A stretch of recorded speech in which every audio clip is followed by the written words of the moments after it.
চাঁপাইনবাবগঞ্জের কিরণগঞ্জ সীমান্তের no man's land এলাকায় ভারত ও বাংলাদেশের নাগরিকদের মধ্যে সংঘর্ষ হয়েছে। গাছ কাটা নিয়ে উত্তেজনার এক পর্যায়ে সংঘর্ষের ঘটনা ঘটে। এ ঘটনায় আহত হয়েছে ২ বাংলাদেশি।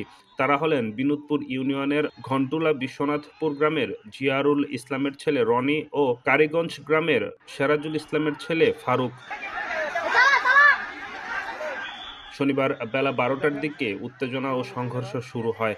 বেলা ৩টায় দুই দেশের সীমান্তরক্ষী বাহিনী বিজিবি ও বিএসএফ পরিস্থিতি নিয়ন্ত্রণের চেষ্টা করলেও এখন পর্যন্ত পরিস্থিতি থমথমে রয়েছে। ভারত সীমান্তের নাগরিকরা বাংলাদেশের বাসিন্দাদের লক্ষ্য করে হাত বোমাও নিক্ষেপ করে।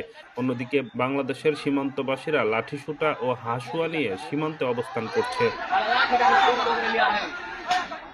কিরণগঞ্জ সীমান্ত থেকে এ উত্তেজনা শুরু হয়, যা ছড়িয়ে পড়ে কাঁটাতারের বেড়া নির্মাণকে কেন্দ্র করে আলোচিত সেই চৌকা সীমান্ত এলাকা পর্যন্ত। ওই সীমান্তের ৩ কিলোমিটার পর্যন্ত এখন উত্তেজনা ছড়িয়ে পড়েছে।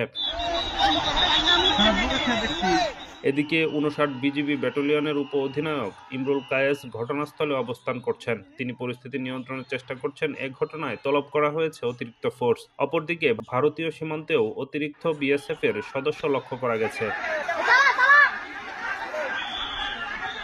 দেখেন তুমুল উত্তেজনা, বিজেপি বিএসএফ তুমুল